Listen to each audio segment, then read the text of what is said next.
Gente, abra sua Bíblia, vamos direto para a palavra. Eita glória! João 5, de 1 a 11. Cadê o menino do som? Não estou vendo ele, cadê ele? Pede ele para dar só um pouquinho aqui para mim no retorno. Aí eu me ouvindo aqui, fico tranquilo, que eu acho que não chegou não. Se ele puder só aumentar aqui para mim. Agora sim, glória a Deus. Se puder só mais um pouquinho, vai ficar melhor ainda. Aí, som, pode aumentar só mais um pouquinho o retorno. E diz assim: depois disso, houve a festa dos judeus. E Jesus foi até Jerusalém. Ali existia um tanque, que tem 5 entradas, que ficava perto do portão das ovelhas. Em hebraico, esse tanque se chama Betesda. Perto da entrada estavam deitados muitos aleijados, cegos e paralíticos, que esperavam o movimento das águas, porque de vez em quando o anjo do Senhor descia e agitava a água. O primeiro doente que entrava no tanque, depois disso, sarava de qualquer doença. Entre eles, havia um homem que era doente, fazia 38 anos. Fala com seu irmão, 38 anos. Jesus viu o homem deitado, sabendo que fazia todo esse tempo que ele era doente, e perguntou: você quer ficar curado? Ele respondeu: Senhor, eu não tenho ninguém para me pôr no tanque quando a água se mexe. E cada vez que eu tento entrar, outro doente entra antes de mim.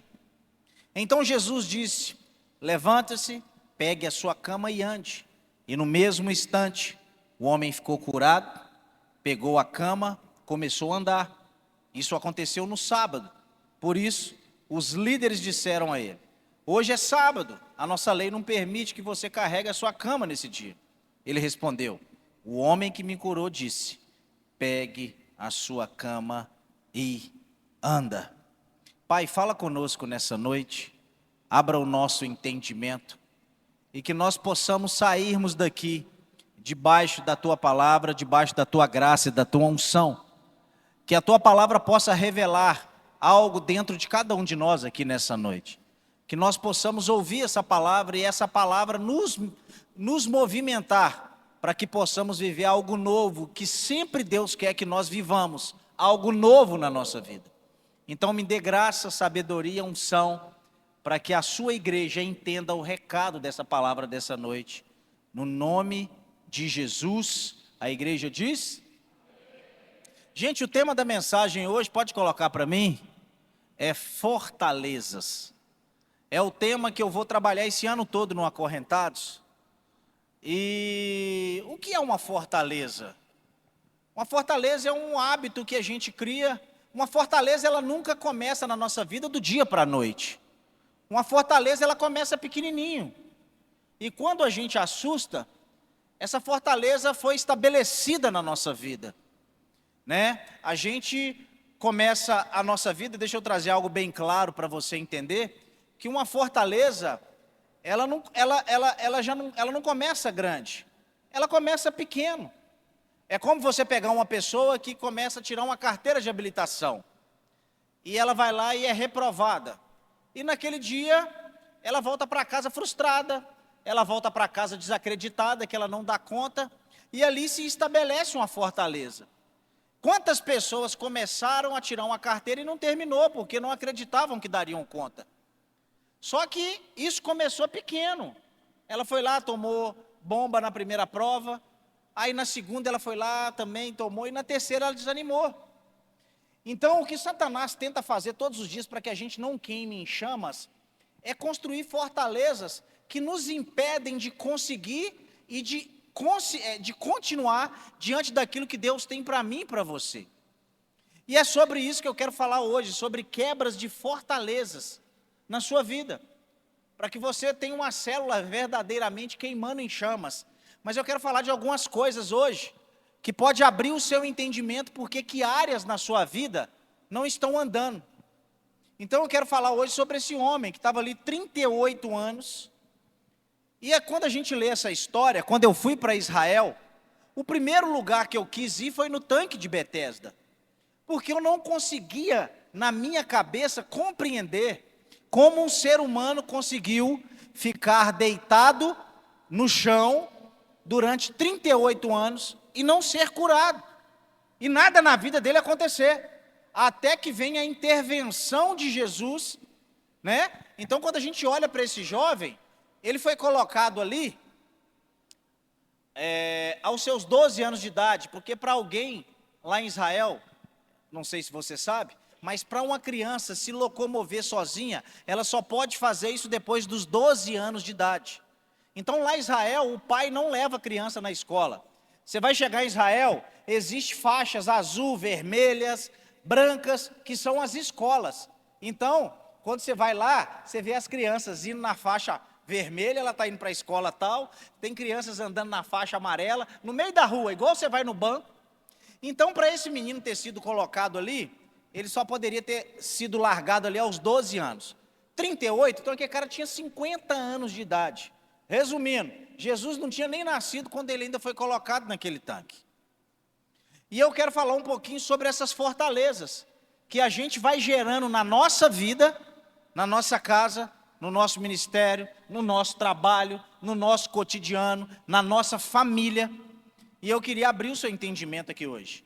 A minha esposa me ajudou muito nesse sermão, porque ela é psicóloga, e a gente está escrevendo o livro Fortalezas, eu acredito que daqui a um mês já vai ser lançado. E eu queria, nessa noite, abrir o seu entendimento. A primeira fortaleza que esse cara vive, a primeira fortaleza que ele vive, fala comigo, adaptação. Adaptação. Presta atenção no que eu vou te falar aqui hoje. Preste atenção e você vai entender por que áreas na sua vida ainda não romperam. Presta bem atenção no que eu vou te ensinar aqui hoje. O cérebro se adapta ao ambiente de habitação. O cérebro é feito para economizar energia. E quando algo dura muito tempo, ele para de reagir. Compreendeu? O que a psicologia ensina? Quando algo acontece muitas vezes na vida de uma pessoa e dura algum tempo, o cérebro dessa pessoa para de reagir. Então a primeira coisa que acontece com esse cara é a adaptação. O que significa a adaptação? Nós somos seres comportamentais. O que é um ser comportamental? Nós temos facilidade de se adequar ao ambiente que eu e você estamos vivendo. Então, quando a gente vê um mendigo na rua, a gente não fica com dó, sim ou não? E o que a gente faz? A gente dá comida para ele, dá ou não dá? Isso não é lindo? Sim ou não? É erradíssimo. Se você pode continuar atrapalhando a vida de um mendigo e de um morador de rua, é continuar dando comida para ele. Aí você vai falar, pastor, mas o senhor é muito mal. Não, não é que eu sou muito mal. Se você for em Santa Catarina, eu não sei se você viu a matéria, eu acho que seria necessário a igreja ver. Você está sabendo o que o prefeito está fazendo lá? Ele não deixa ninguém pedir na rua. Ele está pegando os andarilhos de Santa Catarina, vem cá, tem um serviço para você, a partir de agora você vai capinar o lote. Sabe o que aconteceu? Os mendigos vazou de Santa Catarina. Então, eu e você, nós seres humanos, nós temos facilidade de nos adequarmos a uma vida. A gente se acostuma. Hoje você pede um dinheiro, amanhã você pede de novo, amanhã você pede de novo, e daqui a pouquinho você se acostuma com aquele lugar. Então, nós somos seres comportamentais. Então, quando você vê um mendigo na rua, você fica com dó? Não, aquilo para ele já se tornou normal. E a primeira fortaleza que acontece com esse paralítico, sabe o que foi? Ele se acostumou a ficar ali naquele lugar. Para ele se tornou normal ficar ali sentado pedindo esmola. E é quando eu olho para você, quando você olha para a sua vida, para a sua casa, para o seu ministério, e você começa a achar normal situações na sua casa. Você começa a achar normal a sua célula não multiplicar. Você se acostuma com aquele ambiente pequeno. E você não começa a correr mais atrás para que você rompa em um crescimento daquilo que Deus quer fazer na sua vida. Porque, olha o que a psicologia está ensinando. que quando você tenta uma coisa várias vezes e isso não dá certo, o que o seu cérebro faz? Ele para de lutar naquela situação. É a nossa casa. Às vezes você está com um casamento passando por necessidades, por dificuldades, mas chega um ponto que se você não vigiar, você para de lutar pela sua casa. Você para de lutar pela sua vida, pelo seu ministério, pelo aquilo que você tanto acredita. Sabe por quê? Porque você já fez aquilo tantas vezes. E vai chegar um tempo que o seu cérebro vai dizer para você assim, para com isso, fica sentado. Para de reagir. Então a primeira maior fortaleza que nós como cristãos tem é a facilidade de se adaptar. Então a gente começa a acostumar a viver uma vida miserável. A gente começa a acostumar a viver uma vida mais ou menos. A gente começa a acostumar a aceitar um monte de coisa dentro da nossa casa e isso começa a ser normal. E o que começa a acontecer com esse paralítico é justamente isso. Ele começou a achar normal ver o outro ser curado e ele continuar sentado sem acontecer nada. Por que isso? Porque com certeza ele tentou isso muitas vezes, mas chegou um tempo que ele desanimou. E é nessa hora que Satanás entra. Sabe aonde? No seu desânimo. Porque tocar uma célula não é brincadeira. É ou não? Não é brincadeira. Mas se você não for alguém constante naquilo que você está fazendo, daqui a pouquinho você pode se tornar um paralítico no tanque de Betesda, que tem a graça, tem o apoio da sua igreja, mas você não consegue mais queimar em chamas, você não consegue mais reagir. Então a primeira fortaleza para esse ano que você precisa de quebrar, o que virou hábito na sua casa? O que virou normal em você? Você começou a aceitar a vida como ela é. E a palavra de Deus é totalmente ao contrário. Ela nos ensina a se revoltar com a vida que nós estamos vivendo. Segunda maior fortaleza. Fala comigo, normalidade. Normalidade. Porque de vez em quando o Senhor descia, agitava a água, e o primeiro doente que entrava no tanque, depois disso, sarava. O que esse cara precisava? Só conseguir chegar no tanque. Agora olha o que a normalidade, a segunda maior fortaleza. O normal passa a definir o possível. E com o tempo, a mente cria limites invisíveis. Isso é o máximo que dá, mais do que isso é ilusão. O cérebro ajusta expectativas para evitar a frustração. E a pessoa não espera mais mudança, ela só espera sobreviver. Olha que coisa linda. A gente começa a achar que é normal. A normalidade é uma segunda maior fortaleza que precisa ser quebrada dentro de nós. O que é normalidade? A gente começa a achar normal. Ah não, o pecado é normal. O que o mundo vem tentando fazer com a gente? É só você conseguir entender a artimanha do diabo. O que o diabo está tentando fazer na sociedade? Que a gente engula, que é normal, um casal de homem com homem, sim ou não? Sim ou não, irmãos? E isso é normal? Não. Mas isso pode acontecer? Pode. Mas isso é normal? Mas o que está acontecendo? Isso está ficando tão normal que não está incomodando mais a gente nem para orar.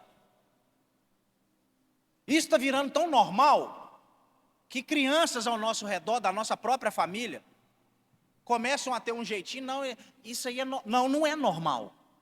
Porque isso foge de um padrão da Bíblia. Isso foge de princípios que Deus estabeleceu sobre a terra. Mas o diabo está vindo devagarzinho, não é? Está vindo devagarzinho. E quando a gente assustou, coisas estão se tornando normais em nós. É quando a gente aceita a normalidade na nossa vida. Não, isso é normal. Não, isso aí está todo mundo fazendo, nós também, isso está normal. E é por isso que a gente está nos esfriando. É quando você pega a sua célula e começa a achar que é normal só ter 2 pessoas lá. Não, não é normal. Não, você começa a estar dirigindo um público há 1, a 2, 3, 4 meses e as coisas não fluem e você começa a achar que é normal. Não, não é normal. Existem algumas coisas que eu posso fazer para que esse quadro possa ser mudado. E sabe o que começa a acontecer com esse paralítico? Ele começa a achar normal ser paralítico. Ele está vendo o outro ser curado, ele está vendo o outro mergulhar no tanque, ele está vendo gente saindo andando, mas para ele já ficou normal. Para ele já ficou normal.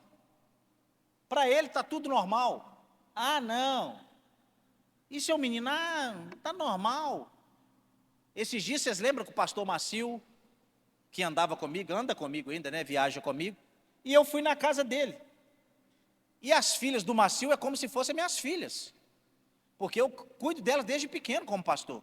E quando eu chego na casa do Macio, ele mora numa casa de 2 andares, e lá em cima o pastor Valmir está lá, o namorado, estou vendo uns caras conversando e tal. Eu falei, ué, Macio, quem que está lá em cima? Ah, não, o namorado da Daiane está lá com ela no quarto, dormindo, assistindo filme. Eu falei, como é que é? Isso é normal para você? Aí ele falou, não, mas você sabe, né? Eu falei, não, mas aqui não é não. Subi lá em cima e falei assim, você já está casado com a Daniela? Ele falou assim comigo, você é doido? Eu falei, não sou não. Doido é você, de achar que já tem uma vida de casado com ela. Pode descer aqui em cima, não fica ninguém deitado não. Irmão, mas deu um rendezvous na casa, que ele falou assim, ué, você é dono da casa? Eu falei, eu sou o pastor dessa casa. Se o Macio está meio frouxo, eu não estou. Daniel, está errado o seu posicionamento. Está conseguindo entender, irmão, o que a normalidade faz com a gente? A gente começa a aceitar situações dentro da nossa casa.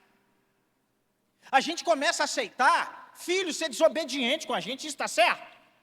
Não está certo? Isso é a normalidade, porque a gente começa a achar que é normal, a gente começa a achar que é padrão.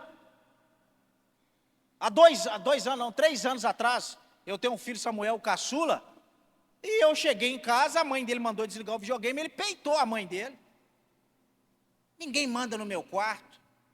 E empurrou meio que a mãe dele assim. E aí eu cheguei e ela me contou. Aí eu falei assim, é mesmo, mamãe? Fez isso com você? Aí entrei, fechei a porta do quarto. Ô, meu filho, tudo bem? Foi, o que foi? Aí botei um louvor alto no quarto. Então louve. Irmão, eu quebrei o quarto todinho no pau. Mas eu peguei o computador, eu peguei celular, eu peguei manete e não sobrou nada. Sabe por quê? Porque eu não vou aceitar algumas coisas que o demônio quer colocar como normal dentro da sua casa. Você é o sacerdote da sua casa, você é o líder da sua casa, e essas regras não podem ser mudadas. E sabe o que está acontecendo dentro da igreja? Na minha igreja, eu posso falar da minha, a normalidade. Muitas coisas estão se tornando normais. A gente está acostumando, deixando coisas ser normais que não eram para ser normais. Coisas que não agradam a Deus e a gente está deixando tudo normal. Ah, não, isso aí pode. Ah, não, boba, agora a maconha está liberada. Pode também. Pode o inferno, irmãos. Eu não vou abrir mão dos princípios daquilo que é a palavra de Deus na minha casa e na minha vida. Eu não vou abrir princípios. Agora, se você quer, se você acha que está normal, irmão, você vai colher o fruto da normalidade. E o que está acontecendo com esse menino aqui, sabe o que é? Ele achou normal ser aleijado. Ele parou de lutar pela sua cura. Pastor, não entendi, vou falar agora. Tem gente que acha normal tomar remédio. Pastor, mas o médico que mandou. Sim, mas e o médico dos médicos? Ele não pode te curar aqui hoje? Hoje você não pode sair daqui hoje restaurado e curado? Porque existe o médico dos médicos. A gente precisa de entender essas coisas. Por que eu estou falando isso? Porque o meu pai era policial. E meu pai, na época, era guarda de trânsito, ficava apitando o dia inteiro. Porque não tinha tantos sinais em Belo Horizonte. Era tudo na mão. E um dia o sistema nervoso do meu pai abalou, e ele caiu, teve o primeiro ataque epilético. E ele foi no médico, o médico falou, você tem que tomar esse remédio até o dia de você morrer. Você vai levar esse remédio para o caixão. E se meu pai ficasse 3 dias sem tomar aquele remédio, ele tinha ataque epilético. E quando meu pai aposentou, ele virou para minha mãe e falou assim, olha, meu pai também era pedreiro, mestre de obra, falou, vou trabalhar com meu irmão lá no Rio, e provavelmente eu vou morrer. Minha mãe falou assim, você é doido, Manel? Eu falei, não, eu não sou doido. Eu não quero mais tomar esse remédio. Eu não nasci com esse remédio. Eu não aceito a normalidade desse remédio na minha vida. Eu acredito no médico, sei que ele estudou, mas eu conheço também um médico dos médicos que pode me curar. Isso não pode ser mais normal na minha vida. E meu pai viveu mais 25 anos sem ter um ataque epilético na sua vida. Sabe o que eu quero dizer, irmãos? Eu não estou dizendo que você não pode ir lá se consultar. O que eu estou te dizendo é que a normalidade faz com que você desacredite que Deus pode acabar com essa normalidade na sua vida. Eu estou te dizendo que a normalidade faz você não se reagir mais. Você começa a achar normal. Você começa a achar normal tomar remédio, ser enfermo. Já viu gente Que ele acostumou a tomar remédio. Ele acostumou a ser enfermo. Ele acostumou a acreditar que Deus não pode mudar ele. E o papel da igreja é esse. Trazer essas boas novas para você aqui hoje, na última terça-feira de fevereiro, para dizer para você que tem solução nessa área na sua vida. Isso não pode ser normal em você. Isso não vai ser normal mais na sua casa. A miséria tem que acabar a partir de hoje. Mas sabe o que acontece? Nós, como crentes, achamos normais não ser fiel a Deus. Se eu perguntar essa noite, quem aqui tem sido fiel a Deus nos seus dias e suas ofertas? É verdade isso aí? Sabe o que é isso? Você já acostumou a normal a ser infiel.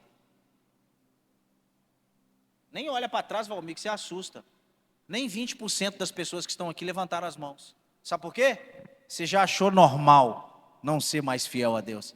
Isso para você agora não traz mais temor para você. Isso para você virou normal, desobedecer. Você está obedecendo a pastor, a igreja? Não, você está obedecendo o céu. E sabe o que está acontecendo? Perdendo também os benefícios do céu. Sabe por quê? Porque isso tornou normal para você vir para a igreja, sentar na cadeira que um dizimista comprou, participar de tudo e não conseguir participar com o seu suor para que as coisas aconteçam aqui neste lugar. A normalidade. Isso já não mexe mais com você. Isso já se tornou rotina para você. E o que Satanás mais ama pegar crente, sabe o que é? É com a normalidade. Que ele começa a ferir princípios e isso começa a ser normal. Mas eu quero pedir a Deus essa noite, sabe o quê? Que Ele comece a mexer em você aqui hoje. E se possível você não durma hoje. Eu peço que o Espírito Santo de Deus comece a te confrontar em áreas na sua vida que se tornou normal. É gente que acostumou a morar na casa da sogra de favor, e isso virou normal para ele. Virou normal. Gente, eu sou contra a Bolsa Família? Sim ou não? Não, porque se eu precisar também eu uso. Na época da pandemia, eu precisei. Eles não estavam ajudando as empresas? Eu tinha empresa, eu tinha direito. Eu não sou contra. Agora, sabe o que sou contra? Você achar normal ficar vivendo de R$600 por mês. Você não acreditar que você pode ganhar mais com isso. Está conseguindo entender o poder dessa palavra, irmão? Começa a ser normal. Lá em Belo Horizonte, isso virou uma febre. As mulheres das periferias, elas estão tendo 6, 7, 8 meninos para ficar vivendo do governo. Isso virou normal. As pessoas já nascem querendo ficar na teta do governo. Eu não sou contra você usar por um tempo. Eu só não acredito que Deus não pode te dar condições de criar uma empresa, de começar a vender bolo de pote, de começar a fazer um bolo, de começar a fazer um chup-chup e ganhar muito mais do que isso. Mas o que é que o governo quer fazer? Alienar sua mente, para você ficar lá naquela filinha do pão, pegando uma migalha. E eu não estou dizendo que essa migalha não pode te ajudar por um tempo. Eu estou só te dizendo que isso não pode ser eterno na sua vida. Você tem que ensinar o seu filho a estudar, você tem que ensinar o seu filho a crescer, você tem que ensinar o seu filho a evoluir, você tem que ser evoluído. Mas sabe o que está acontecendo?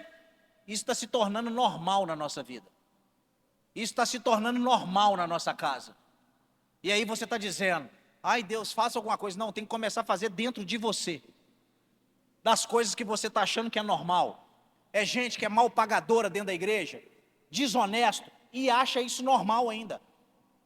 E no outro dia levanta a mão e vem aqui para a Santa Ceia, domingo cear, sabendo que está dando cano nos outros, sabendo que é desonesto, sabendo que é mal pagador, e isso começou a ser normal na sua vida.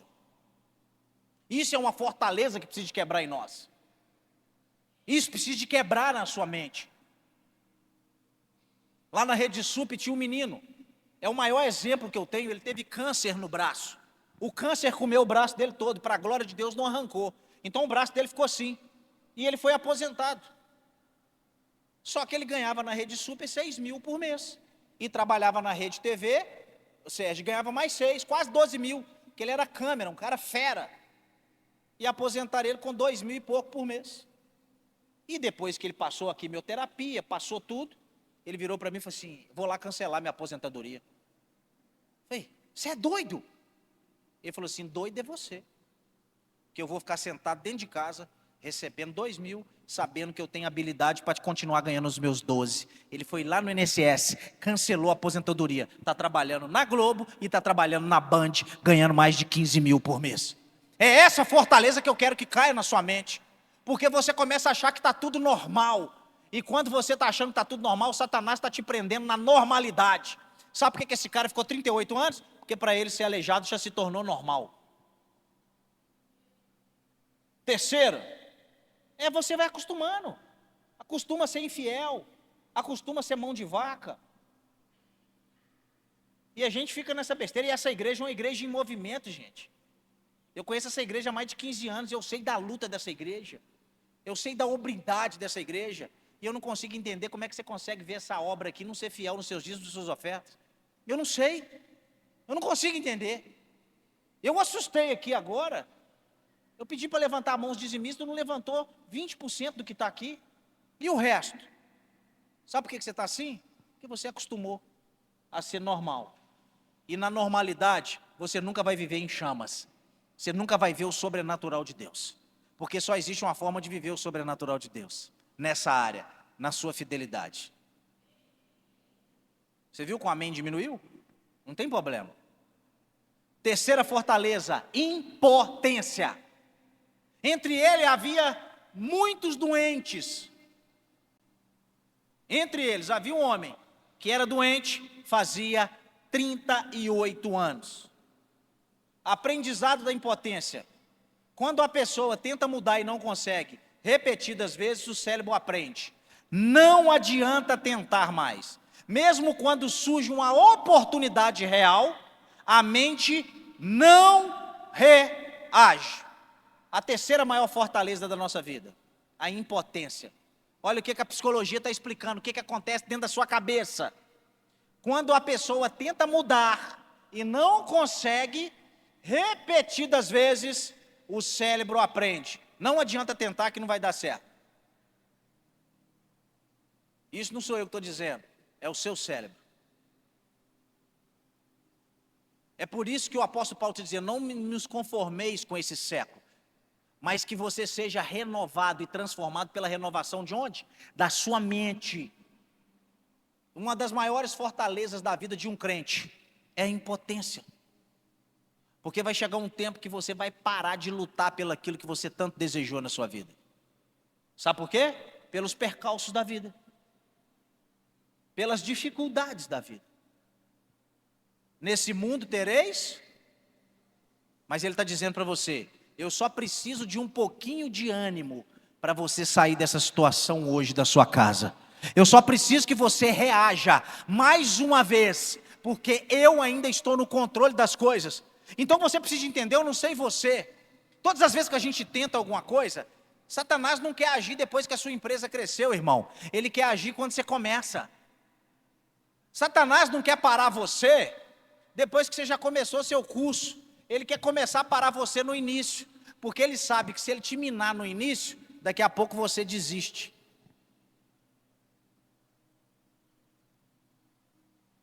É no começo do ano, a gente não entra um ano cheio de propósitos? Sim ou não? Gente, eu tenho um amigo, esse aqui eu gosto de contar, tá rico, mexendo com academias em Belo Horizonte. E ele tem 5 academias, escuta essa história, 5. Então cada academia dele comporta 300 pessoas. Ele não pode vender mais do que isso, porque se vender, ninguém consegue fazer exercício. Ele então não tem capacidade para vender quantas inscrições por ano? 1.500, não é isso? 3 vezes 5, 15, 1.500. Sabe quantas que ele vende em janeiro? Chuta aí. 5.000 inscrições, 6.000. Eu falei com ele outro dia, velho, você é doido? Suas academias não cabem isso tudo. Ele falou assim, não, Adelso, fica tranquilo. 5 dias, um monte de pipoqueiro que desiste, e eu já vendi o plano anual para eles. Quem já foi esse bobo aí que pagou o plano anual e nem apareceu na academia? Ninguém vai ter coragem de levantar a mão aí, não? Está conseguindo entender? Sabe o que significa isso? Impotência. Para você mudar um hábito na sua vida, você precisa de 40 dias de esforço, de determinação, para que a sua célula rompe, para que a sua célula queime em chamas. Irmão, vai ter que precisar de determinação, sangue, luta, correr atrás, ligar para a pessoa, insistir, trabalhar muito. Que se você não fizer isso, você vai morrer. A sua célula nunca vai queimar como deveria queimar. Sabe por quê? Porque o Satanás sabe disso. Que se você não se empenhar 40 dias fazendo exercício, com 15 você desiste, com 20. Você só consegue substituir um comportamento depois de 40 dias. Se você ficar 40 dias sem comer arroz, no 41º você já não sente mais falta de arroz. Porque o seu cérebro passou por um processo de reset. Ele não vai mais pedir o arroz. Porque nesses 40 dias, ele já diz, não adianta, não vai vir mais arroz. E ele para de lutar com você para comer arroz. Mas durante os 40 dias, o que o cérebro vai fazer? Cadê o arroz? Cadê o arroz? Cadê o sanduíche? Vamos comer o sanduíche. Mas você está lá todo dia de manhã levantando e fazendo exercício. Agora acabou. Eu estou mandando informação para você que acabou. Agora eu quero ser fitness, eu vou emagrecer. A doença vai embora. É um novo ciclo na minha vida. E assim no ministério. O Satanás levanta uma dificuldade para a sua célula. Mas ele fala assim, lá, levantou de novo. Aí você levanta no outro dia e fala, vou visitar mais alguém. Eu vou ganhar alguém para Jesus aqui hoje. Eu vou estabelecer algo aqui hoje. Aí no outro dia está difícil. Satanás fica deitado. Eu sei, estou de pé de novo, pastor Valmir. Visitei ontem, deu certo não. Mas hoje eu ganho um para essa célula. E Satanás quer usar o quê? A impotência. Porque o que a psicologia está ensinando?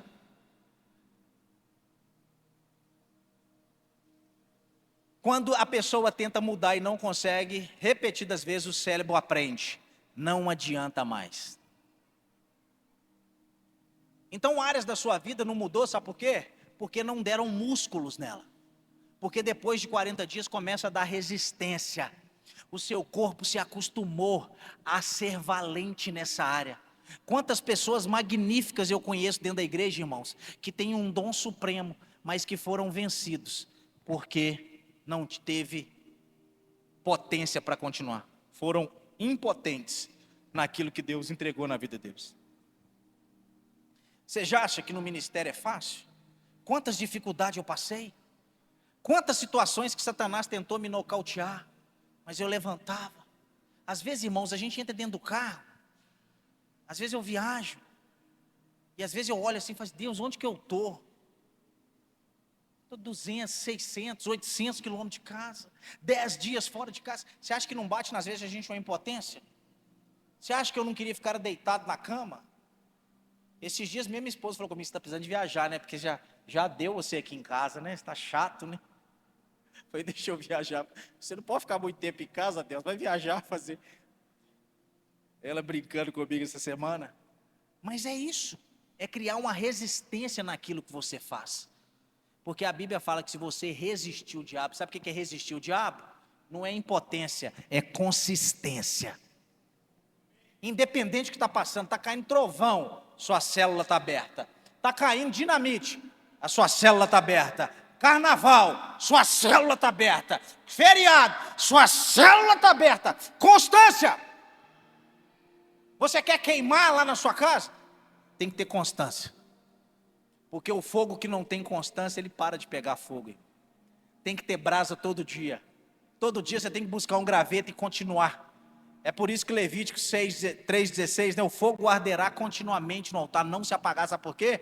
Porque tinha o povo responsável pela lenha.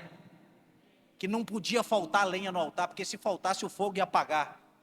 E o fogo continuar queimando sobre o altar, sabe o que significa? É a sua célula.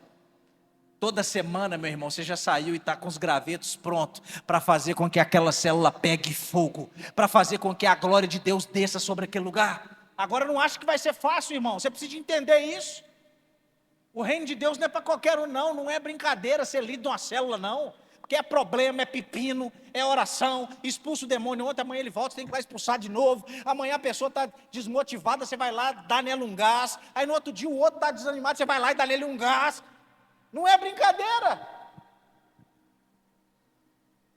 Quarto, a identidade. Eu gosto muito dessa fortaleza. Jesus viu que o homem deitado, sabia que fazia todo esse tempo que era doente, perguntou, você quer ficar curado? Olha o que eu quero te ensinar. A identidade se mistura com a situação. depois de muito tempo, a pessoa não está mais em um problema, ela é o problema. Eu sou assim, sempre fui assim, esse é meu jeito, isso é uma fortaleza poderosa. Você começa, sabe o quê? A acreditar que você é um fracassado. Você começa a acreditar que realmente as coisas nunca vão dar certo para você. Eu não sei se tem pessoas aqui entendendo o que eu estou dizendo, mas tem pessoas aqui assim, que chega um tempo na sua vida, que você começa a acreditar que a sua casa é uma derrota. Você começa a entender que a sua vida é uma falência. E sabe o que começa a acontecer com esse menino lá no tanque? Ele começa a aceitar uma vida de paralítico. Ele já não luta mais pela sua cura. Ele não luta mais pelos seus objetivos. Quantas pessoas estão aqui nesse auditório, eu tenho certeza que a palavra de Deus mexeu tanto com você, você começou a reagir em situações dentro da sua casa que foram mudadas pelo seu comprometimento. Quem? Pelo seu comprometimento começou a agitar águas dentro da sua casa. Situações começaram a ser mudadas. Sabe por quê? Porque você não deixou que Satanás confundisse a sua identidade. O que está mais acontecendo com a gente? A confusão da nossa identidade em Cristo. Porque se eu tenho uma identidade em Cristo, a palavra de Deus diz o quê? Em Cristo eu sou mais que eu não sou perdedor em Cristo, eu sou vencedor. A palavra de Deus diz para Josué, onde você colocar a planta dos seus pés, eu vou te dar por herança. Essa palavra não é só para Josué, não, essa palavra é para nós. Sabe o que Deus está dizendo? Aonde você colocar as suas plantas e dizer, aqui vai ser uma célula, aqui o fogo vai descer, aqui curas vão acontecer, aqui o fogo de Deus vai ser estabelecido nesse lugar. Não tem quem que pode impedir que isso aconteça, a não ser você. Mas sabe o que tem acontecido? A nossa identidade está sendo deturpada. Quando eu perco a minha identidade em quem eu sou em Cristo, eu começo a ser anulado pelaquilo que Satanás quer que eu seja. Um derrotado, um fracassado, um destruído, um sem limites. Esses dias eu tomei uma do meu filho. Estava contando para o pastor Valmir e agora, e a pastora Michele, ele foi operado do joelho. E desculpe, irmãos, na minha mente, eu tinha dado para ele até 20 anos, que eu iria apoiar ele até 20 anos. Ele faz 20 anos esse ano. Ano que vem tem que ir para a faculdade e acabou. E eu falei, meu filho, está difícil, né? Ele falou assim, pai, está difícil para o senhor. Eu creio que eu tenho condições de voltar ainda e jogar. Deus tem um plano na minha vida. E se isso for o plano de Deus na minha vida, essa cirurgia nunca vai me parar. Sabe o que é isso? Uma identidade em Cristo. Eu estou desanimado. Mas sabe o que ele fez comigo essa semana? Ele mostrou para mim que ele tem uma identidade em Cristo. E é essa identidade que nós não podemos perdê-la dentro de nós. Que existe um Deus soberano que está sobre você, que está sobre a sua casa, que está sobre a sua vida. Você pode estar passando algo complicado aqui hoje, irmãos, mas você nunca pode esquecer de quem está sobre você, de quem está em você. Sabe o que aconteceu com esse menino? Ele sabia que tinha um anjo que descia e curava, mas agora isso para ele já não era mais importante. A identidade dele foi trocada. Ele chegou ali cheio de fé, crendo que poderia sair dali andando. Mas agora já está ali 38 anos sem andar, sabe por quê? Porque a identidade dele foi mexida. Os princípios e os valores foram arrancados. É isso que Satanás quer arrancar de nós. É quando você pega um crente cheio do Espírito Santo, irmãos. Você pega o cara cheio do Espírito Santo, ele começa a marchar igual doido. Fala, o que esse cara está fazendo? 1000 cairá à minha direita, 10.000 à minha esquerda, mas eu não vou ser atingido, pastor. Pode vir a tempestade que for, porque eu creio naquilo que Deus desenhou para mim, para minha casa. Pode vir a tempestade que for, que nada vai deturpar aquilo que foi inserido. E o que Satanás mais tenta fazer com a gente, irmãos? Acabar e frustrar a nossa identidade em Cristo. O que é a nossa identidade em Cristo? Em confiar em um Deus soberano que está sobre nós. Quantas pessoas estão perdendo os valores? Quantas pessoas estão desanimadas? Quantas pessoas abriram mão dos seus sonhos, dos seus projetos, por uma tempestade, por um dia difícil, por um problema na igreja? Que a gente quer procurar a igreja perfeita e não existe igreja perfeita. Todo mundo vê a Lagoinha, aquele negócio bonito, cheio de problema.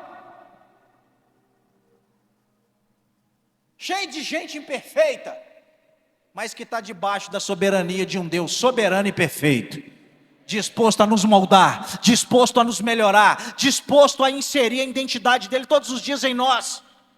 Mas qual é a maior fortaleza que nós estamos vivendo? A perda da nossa identidade. Agora essa aqui é a que eu mais gosto. Fala comigo, justificativa. E ele respondeu ao Senhor: não tem ninguém para me pôr no tanque. Todas as vezes que a água se mexe, eu tento entrar, mas outro doente entra antes de mim. Olha o que a Bíblia está ensinando. Olha o que a psicologia ensina. O cérebro cria justificativas para não mudar. Para não entrar em conflito interno, a mente cria explicações. Não é culpa minha, não depende de mim, agora não é hora. Está conseguindo entender? A minha célula não cresceu por causa disso. Para de justificar o seu erro, assuma ele e resolva o problema. É um monte de líder que ele está sempre cheio de justificativa. Ah, eu sou feio assim porque eu não tenho dinheiro. Não, irmão, hoje não tem jeito, não. Você passa um negócio no cabelo, o cabelo fica bom. Não é? Esses dias eu até vou passar no meu assim, para ver se dá uma melhorada. Sim ou não? Mas tem gente que está sempre justificando o quê? O seu fracasso em cima de algumas situações para justificar porque que deu errado. Ah, eu sou assim porque eu nunca tive oportunidade na vida. Ah, e o pastor nunca colocou, o pastor Valmir nunca veio na minha célula, por isso que ela não cresce. Eu preciso da oração dele aqui. Nada, não. Você lembra o próprio Deus quando foi conversar com Adão? Falou: Adão, o que está acontecendo aí no jardim? Como é que você sabe que você está pelado? Não, foi a mulher que você me deu. Eu não pedi mulher. Qual era a resposta que Deus esperava de Adão? Deus, me perdoa. A esposa que o Senhor me entregou acabou comendo a fruta. E eu tinha o direito de não comer e acabei cometendo o erro pela segunda vez. Nos perdoa. Era isso que Deus queria ouvir de Adão. Você lembra quando Caim mata seu irmão Abel? O Senhor vira para ele e fala assim: Caim, cadê seu irmão? Sabe qual foi a resposta dele? Eu não sou tutor do meu irmão, não. Eu não sou obrigado a saber onde ele está, não. E Deus vira para ele e fala assim: eu sei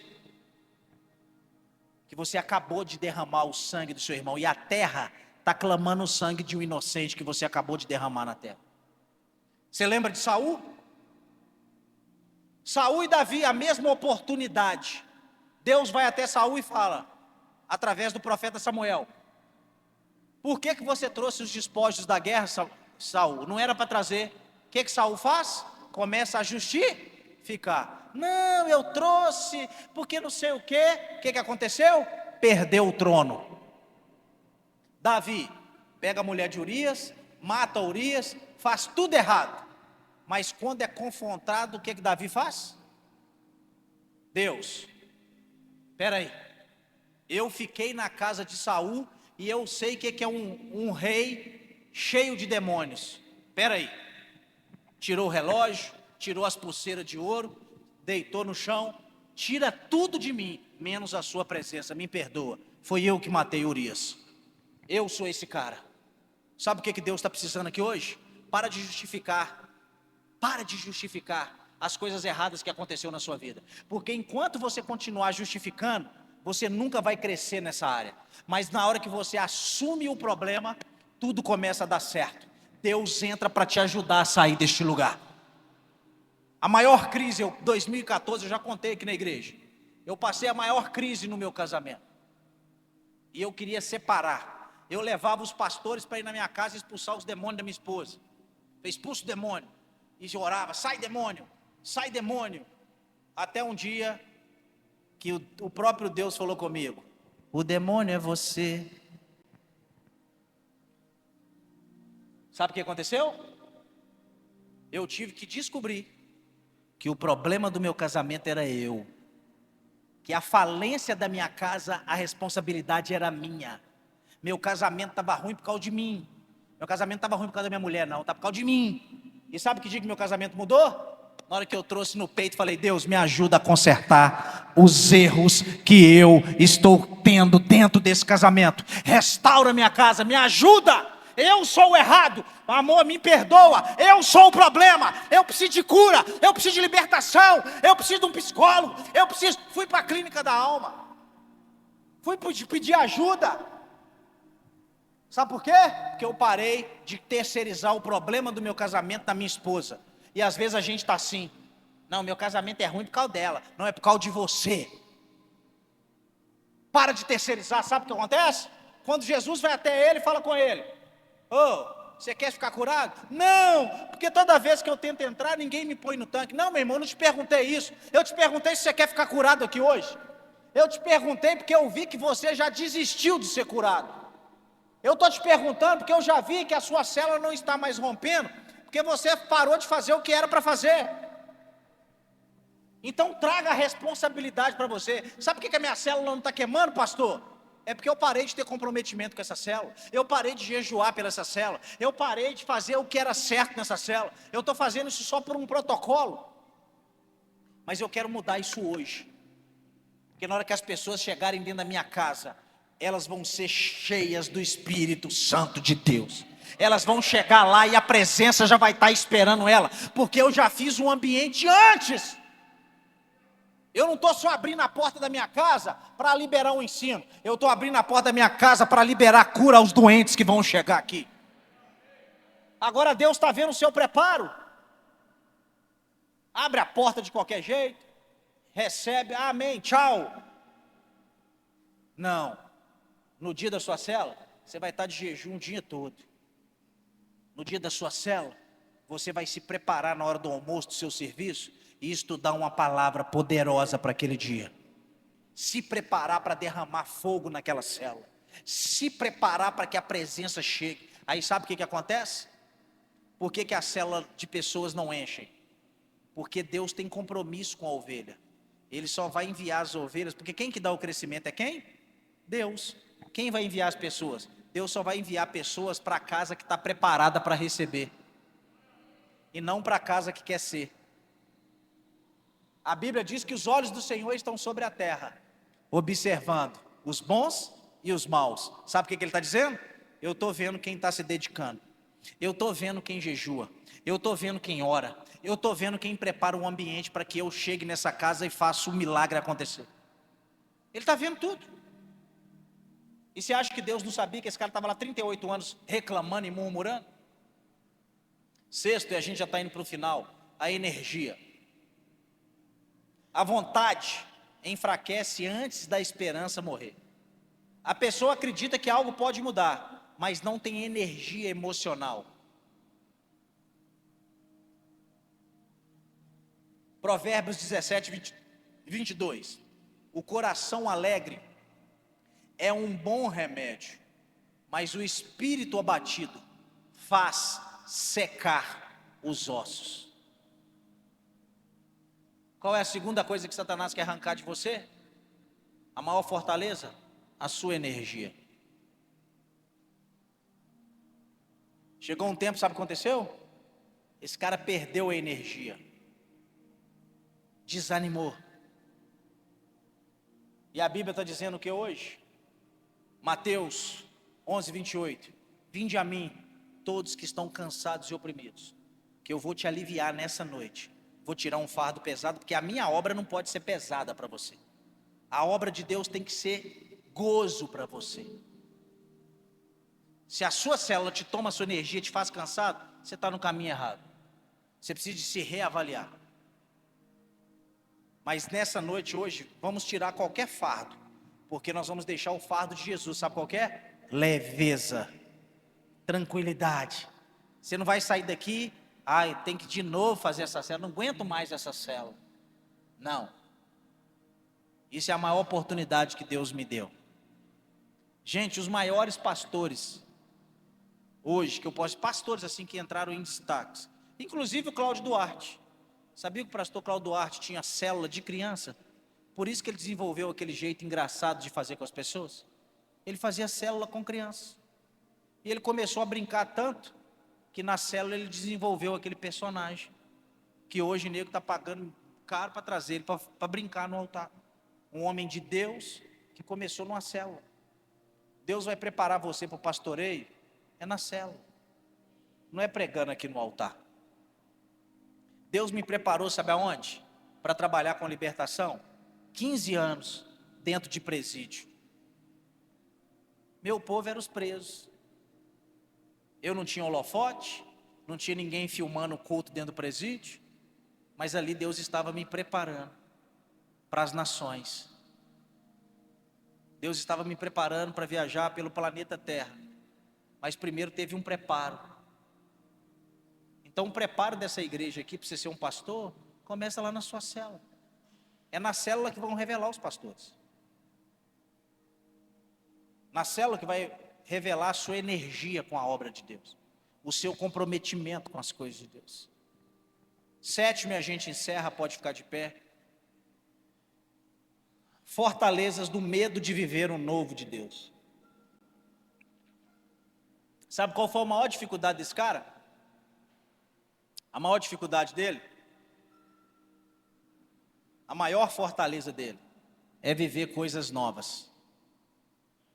Sabe por quê? Viver coisas novas traz medo para a gente. Eu não sei você, quando você casou aqui, quem fez financiamento da casa para comprar? Não dava um frio na barriga de não dar conta de pagar? Sim ou não? Não é? Nossa, será que vai dar? É 20 anos pagando? É ou não é? Sabe o que é isso? Eu não sei vocês, mas quando eu comprei meu primeiro apartamento, era 240 meses, eu acho, ou 300 meses, não sei. Irmão, na hora que eu assinei o contrato, eu tremia. Falei, meu Deus, será que eu vou dar conta de pagar? Sabe por quê? Porque o novo gera medo. Com 5 anos eu quitei meu apartamento. Você acredita nisso? Com 5 anos. Ele valorizou, porque eu comprei na planta. Comprei por 23 mil, em 2000, meu primeiro apartamento. Depois de 2 anos, eu tinha comprado ele na planta, depois de 2 anos ficou pronto. Eu comprei por 23, vendi por 45. Fui lá, quitei e peguei 26 mil, dei de entrada em outra casinha, comprei financiada de novo. Aí agora aprendi, não tive mais medo de vida, de dívida. Então tudo na vida precisa de ter um começo. E eu sei que o novo traz medo. Assumir tocar uma célula traz medo. Será que eu vou dar conta? Vai dar, irmão.